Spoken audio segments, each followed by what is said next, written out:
Hi, I'm back. How are you this morning or this afternoon? We are down to the last part of this lecture series on lung pathology. When we talk about lung tumors, one usually goes straight to discussing lung cancer since majority of cases of lung tumors are malignant and 90 to 95% are carcinomas, while the remaining 5 to 10 is shared by your carcinoid tumors and mesenchymal neoplasms. Cancer in general has risen one rank higher and placed as the second leading cause of morbidity and mortality in the Philippines next to ischemic heart disease. Among the different types of cancer, lung cancer leads as the number one cause of mortality from cancer. The reason is that lung cancer is difficult to screen, many are asymptomatic, and its clinical course is rapid, such that majority of cases are diagnosed late and are in the advanced stage. It ranks number one cause of cancer among Filipino men and number three cause of cancer in Filipino women after breast and cervical cancer.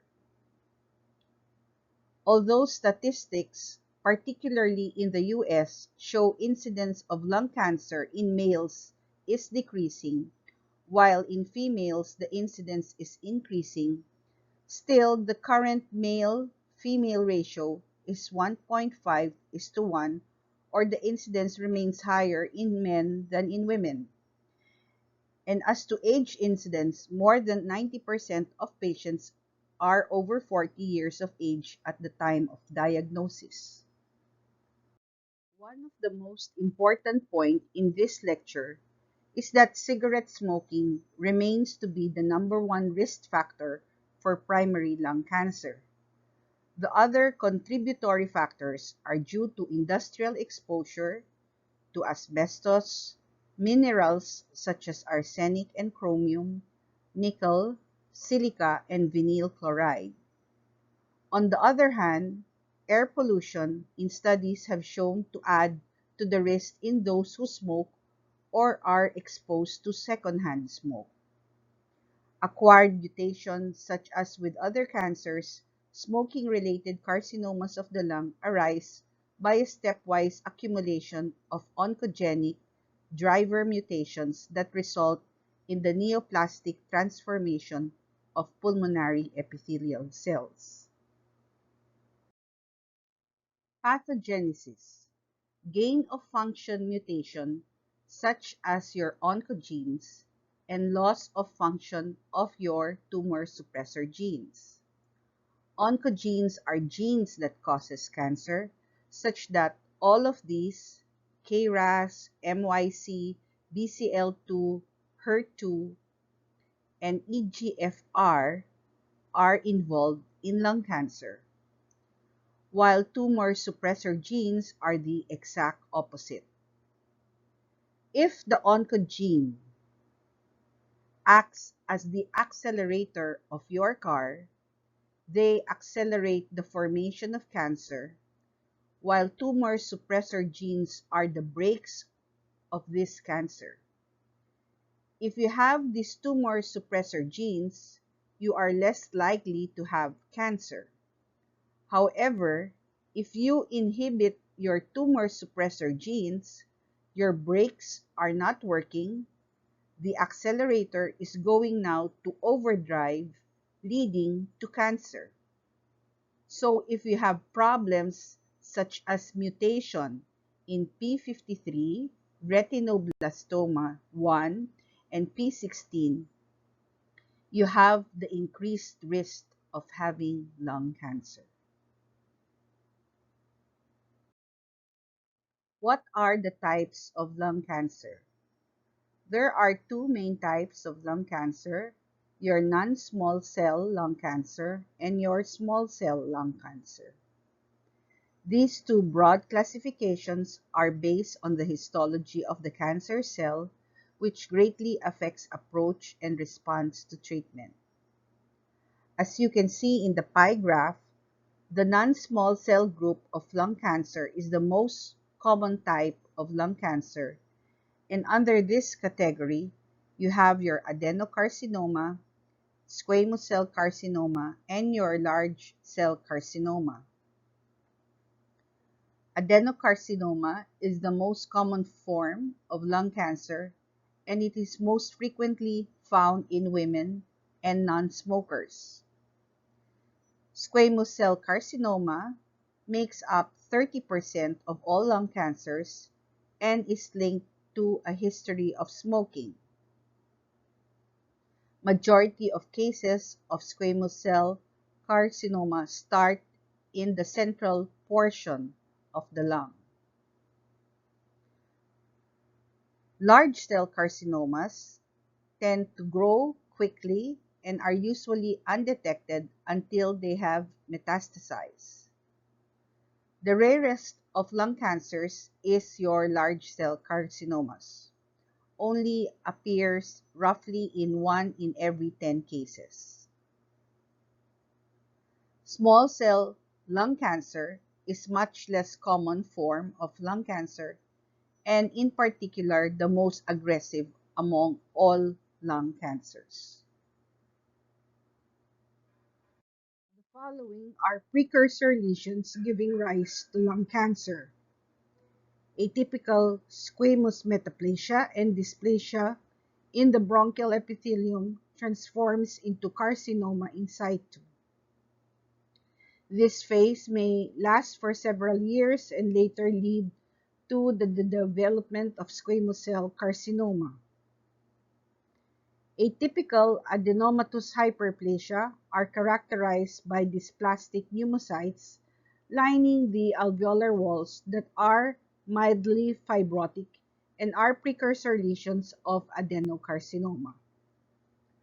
While diffuse idiopathic neuroendocrine cell hyperplasia are believed to be precursor lesions of neuroendocrine tumors like your carcinoids.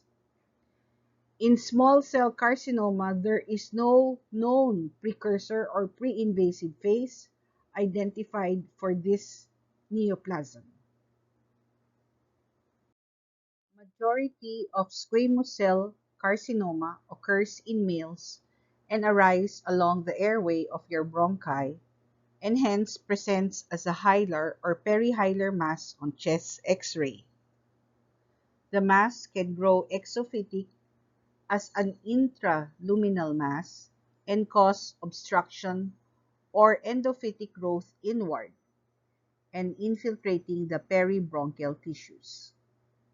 This form of lung cancer is linked with mutations in TP53 and P53 protein overexpression as seen by immunohistochemical staining.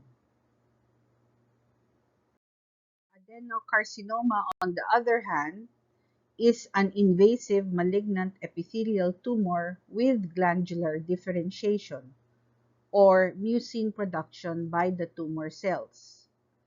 Compared with squamous cell carcinoma, these lesions are usually peripherally located. About one-third of adenocarcinomas have oncogenic gain-of-function mutations involving components of growth factor receptor signaling pathways such as your EGFR, ALK gene, MET gene, and RET gene, while your KRAS gene are present in 30% of adenocarcinomas. Majority of the tumor cells express thyroid transcription factor 1 or your TTF1, which is consistently expressed in the normal pulmonary airways, has emerged as one of the most useful markers of epithelial lung tumors. It is expressed in about 3/4 of adenocarcinomas. This is the gross picture and histologic picture of adenocarcinoma. Adenocarcinomas are peripherally located, and this tumor is not necessarily associated with smoking. This form is usually seen in females and non-smokers. To your right is the microscopic picture of adenocarcinoma wherein the tumor cells show attempts of glandular formation. Small cell carcinoma is a highly malignant tumor with a strong relationship with smoking, and only 1% occurs among non-smokers. There is also equal incidence among males and females, with 70% of cases having metastasis at the time of diagnosis.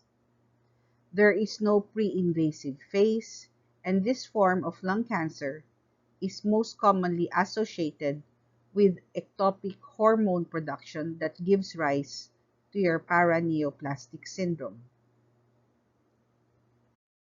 On the left upper hand corner of this slide, grossly small cell carcinoma appears to be a white, tan, soft, friable, and extensively necrotic tumor.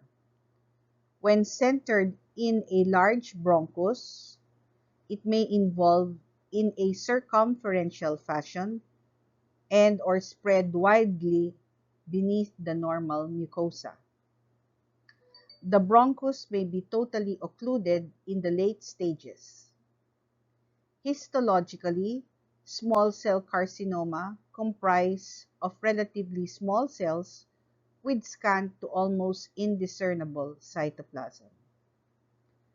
The cells, particularly its nuclei, are round, oval or spindle shaped, hyperchromatic, and demonstrates nuclear molding. The expression of immunohistochemical studies, as seen on the upper right-hand corner of this slide, expression of chromogranin, synaptophysin, and CD56 immunohistochemical markers suggest that this tumor originates from neuroendocrine progenitor cells. Large cell carcinoma is an undifferentiated malignant epithelial tumor that lacks the cytologic features of other forms of lung cancer. Hence, large cell carcinoma is a diagnosis of exclusion since it expresses none of the markers associated with adenocarcinoma such as TTF1 or squamous cell carcinoma P63. This tumor is located or may be located either in the periphery or central portions of the lung, but 50% of cases may be found with connection to a large airway. What is the most common symptom of a patient with primary lung cancer? Usually, the most common manifestation is cough. What are the other symptoms? It can be weight loss that is unintentional, more than 10% in a short period of time. A patient may also complain of chest pain, hemoptysis, shortness of breath, or even symptoms relating to hypercalcemia, especially if you are dealing with squamous cell carcinoma. This is a tabulation of the different clinical presentation of lung cancer and its corresponding pathologic basis. Another group of lung tumors are that of your carcinoid tumors, which represent neuroendocrine tumors in the lungs and are considered low-grade malignant tumors. The patients are much younger than 40 years of age, with both sexes equally affected. Location can be both central or may be peripheral. Morphology of carcinoid tumor. Grossly, carcinoid grow as spherical polypoid masses that commonly project into the lumen of the bronchus and is covered by intact mucosa. Some carcinoid tumors may penetrate the bronchial wall to fan out in the peribronchial tissue, producing the so-called Kolar button lesion. Histologically, the tumor is composed of monotonous cells that can be arranged in several ways. They may be arranged in an organoid, trabecular, palisading, ribbon, or rosette-like arrangement. Paraneoplastic syndromes are tumors which elaborate hormones or substances which produces non-metastatic systemic effects that accompany the malignant disease. This occurrence is elaborated by lung cancer, such as your ACTH-like substances and antidiuretic hormone, which are associated with small cell carcinoma. Parathyroid hormone-related protein is associated with squamous cell carcinoma. Calcitonin can be elaborated by any of all types of lung cancer, while gonadotropins is associated with small cell, squamous, and adenocarcinoma, which manifests as gynecomastia. Finally, serotonins and bradykinins are associated with carcinoids. The T&M staging has a direct relationship between clinical stage and survival rates, particularly among non-small cell carcinomas. Actually, your T&M stage is regarded by most as the single most important prognostic parameter in lung carcinoma, as it is in many other tumors throughout the body. T1 is tumor less than 3 cm without pleural or main stem bronchus involvement. T2 is a tumor greater than 3 cm or involvement of your main stem bronchus 2 cm from the carina, visceral pleural involvement, or lobar atelectasis. T3 is tumor with involvement of the chest wall, diaphragm, mediastinal pleura, pericardium, main stem bronchus, 2 cm from the carina or entire lung atelectasis.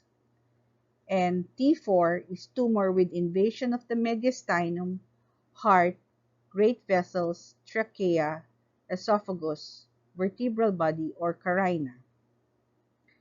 N0 is no demonstrable metastasis to regional lymph nodes. N1 is ipsilateral hilar or peribronchial nodal involvement. N2 metastasis to ipsilateral mediastinal or subcarinal lymph nodes. N3 metastasis to contralateral mediastinal or hilar lymph nodes, ipsilateral or contralateral scalene or supraclavicular lymph nodes. Since the lungs receive 100% of the systemic circulation through the right ventricle, secondary lung cancer, or otherwise called metastatic lung cancer, is more common than primary lung cancer. Both carcinoma and sarcomas spread to the lungs either through the hematogenous or via lymphatic route. Most metastatic lesions to the lungs are multiple, bilateral, and sharply outlined and rapidly growing. Metastases to the lungs can present with quite a number of patterns. Some metastatic tumors present as widespread neoplastic involvement of the pulmonary perivasculature and peribronchial lymphatics, so-called your lymphangitic carcinomatosis. and these are seen from metastatic tumors arising from the stomach, the breast, pancreas, and prostate. Another type of lung metastasis that can be confused with a primary tumor results from penetration of the intraparenchymal or nodal deposits into the wall of a major bronchus and their presentation as a polypoid intrabronchial mass. This occurs more often with metastatic tumors from the breast, kidney, and large bowel. What are the most common cancers metastasizing to the lungs? So the most common is breast cancer, followed by colorectal and renal cell carcinomas. We are done discussing lung cancer. We go now to another region in the thorax, which is your mediastinum. Your mediastinum is the portion of the thoracic cavity located between the pleural cavities, extending anterior-posteriorly from the sternum to the spine and sagittally from the thoracic inlet to the diaphragm.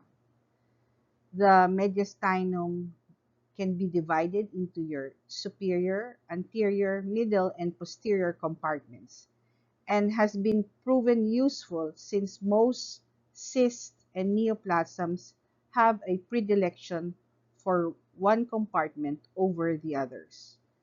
So briefly, just go over this table, and here you could see the most common mediastinal lesions noted in this table according to their frequency and the most common site of occurrence in the region of your mediastinum. Pleural diseases is most often a result of secondary complication of an underlying pulmonary disorder. Pleural effusion is a common manifestation of both primary and secondary pleural diseases, which may be inflammatory or non-inflammatory. There are several mechanisms that bring about pleural effusion, which is enumerated on this slide. This is a table showing you the two divisions of pleural fluid accumulation. One is your inflammatory, and the second category, your non-inflammatory. The character of the fluid is noted on the table with its corresponding common associations. The pleura may be involved by primary or secondary lesions. Secondary metastatic involvement is more common than are primary tumors. The most frequent metastatic malignancy is arising from a tumor of the breast and the lungs. For this module, we shall deal only with two important primary tumors of the pleura. The first is a benign tumor called solitary fibrous tumor, while the second is a malignant neoplasm called malignant mesothelioma. The table provides you the important features in relation to these two neoplasms. Gross morphology of the two neoplasms. Grossly, solitary fibrous tumor of the pleura appears as a well-circumscribed but usually unencapsulated solid mass, while malignant mesotheliomas demonstrate a thick, firm, white pleural tumor that appears to ensheath the lung parenchyma. Histologically, solid fibrous tumor display proliferation of spindle cells with intermingling of presence of collagen bundles. No cellular atypia is observed. While malignant mesothelioma may show a predominant epithelioid or sarcomatoid or biphasic pattern, which in keeping with the fact that mesothelial cells have the potential to develop an epithelial-like cells or mesenchymal stromal cells. That ends our lecture series on lung pathology. Thank you for your kind attention.